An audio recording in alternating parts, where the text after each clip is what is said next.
Bagan atau dahulunya dipanggil Pagan adalah sebuah bandar purba yang terletak di wilayah Mandalay di Burma, Myanmar.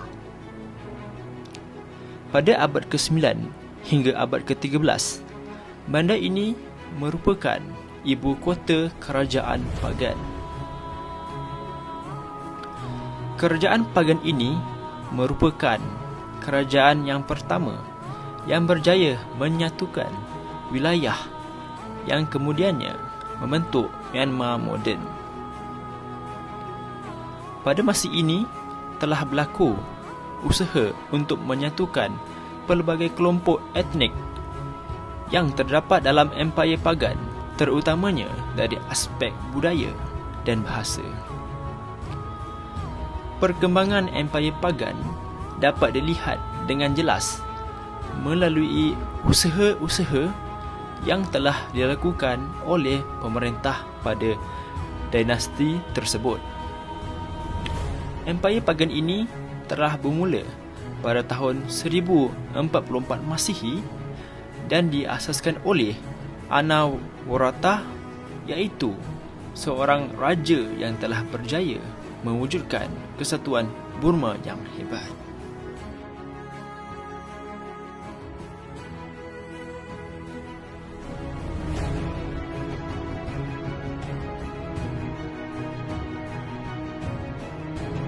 Ketika pemerintahan Anawaratha, kerajaan Pagan masih lagi merupakan sebuah kerajaan kecil yang dikelilingi oleh kota Orang Piu di timur, manakala di selatannya kerajaan Orang Mun. Beliau telah mula mereformasikan pemerintahan dan ekonomi kerajaan Pagan. Beliau telah membina sistem pengairan Kew Clay untuk merancangkan pengeluaran padi pada ketika itu. Beliau turut membaiki terusan-terusan di sekitar Burma Tengah untuk mempertingkatkan hasil pertanian di sana. Raja Anawaratha juga telah melantik 4 orang negarawan Burma sebagai ketua jeneral utama dalam tentera Pagan, sehingga mereka terkenal dalam sejarah Burma sebagai The Burmese Four Great Paladins. Oleh itu, Raja Anawaratha telah mula memperluaskan kuasanya ke selatan dan berjaya memaksa sebuah kerajaan Mon bernama Pegu. Akan tetapi, Raja Anawaratha tidak dapat meluaskan kuasanya pada kerajaan Taton.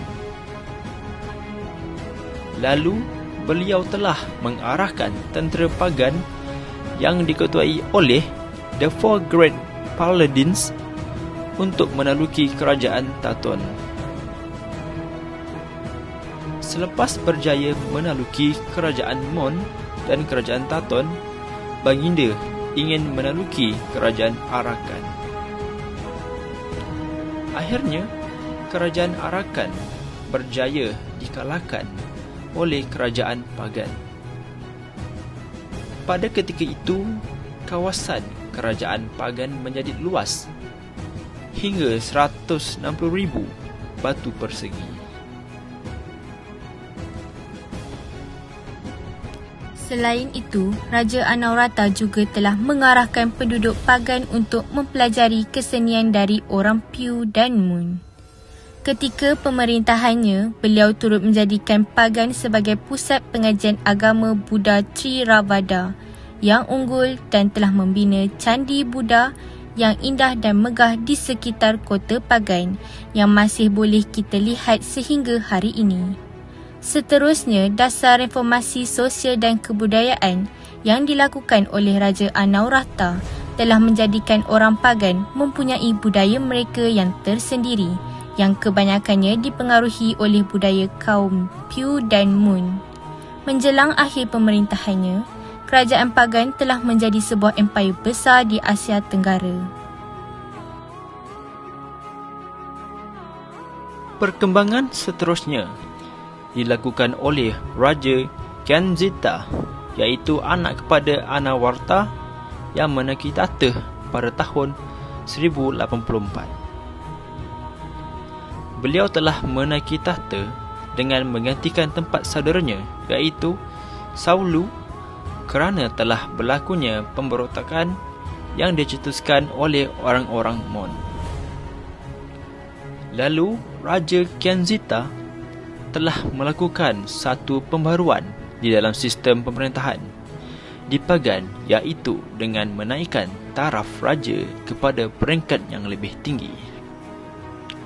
Sebagai contoh, beliau juga telah membina sebuah istana yang baru untuknya sendiri. Di samping itu, beliau telah mengadakan istiadat kemahkotaan mengikut adat istiadat kemahkotaan agama Brahmin. Dengan ini, dapat dilihat bahawa pembaharuan yang dilakukan oleh Raja Kianzita telah dapat menaikkan taraf raja ke tahap yang lebih dihormati. Beliau juga telah membina beberapa kuil seperti Patantamya, Nagaron, Ananda dan Yinkaba Kuyauki. Cucu kepada Raja Kianzita iaitu Raja Alang Sithu yang telah menaiki tahta kerajaan pada tahun 1112 Masihi hingga 1165 Masihi telah menjalankan usaha untuk merekodkan pembaharuan yang telah dilakukan oleh beliau di dalam sebuah prasasti yang didirikan di Pagoda Myazidi berhampiran dengan Pegu pada tahun 1113 Masihi. Prasasti tersebut telah dinamakan sebagai Batu Rosetta Burma kerana terdapat persamaan dari segi teks yang ditulis pada keempat-empat mukanya dalam bahasa Pew, Mun, Burma dan Pali. Maklumat tersebut telah dijumpai pada tahun 1911 Masihi, di mana ianya juga telah mencatatkan maklumat mengenai bahasa Pew dan tarikh-tarikh pemerintahan raja-raja awal di Pagan. Namun begitu, semasa era pemerintahan Raja Alang Sithu, pengaruh Mun di Pagan telah merosot. Dalam pada itu, Burma telah mengalami satu tempoh yang tidak mempunyai raja selama 9 tahun. Sehingga Narapati Sithu menaiki tahta pada tahun 1174 Masihi.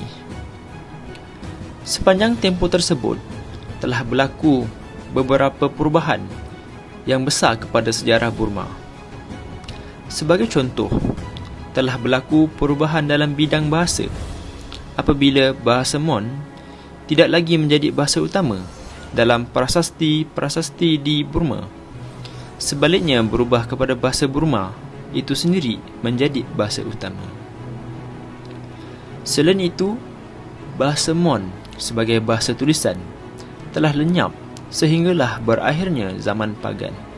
Kezua adalah seorang raja yang berkebolehan berbanding raja-raja dinasti Pagan yang sebelumnya.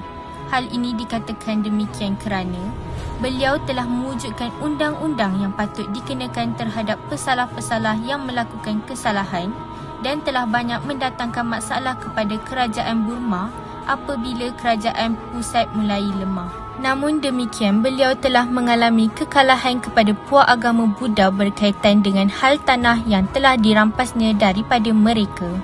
Tindakan ini dilakukan kerana beliau bimbang akan fenomena yang berlaku pada masa tersebut apabila banyak harta yang diserahkan untuk membiayai biara-biara dan rumah berhala yang ada di sekitar Empayar Burma.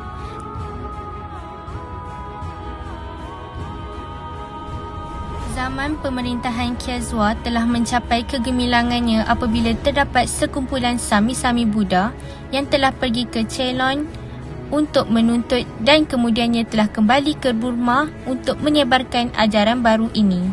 Agama Buddha Ceylon yang kuat pengaruhnya itu telah dapat mempengaruhi fikiran dan amalan golongan Sami serta orang awam di Burma. Dengan ini, telah membawa perkembangan kepada ajaran Buddha di Burma sehingga kini.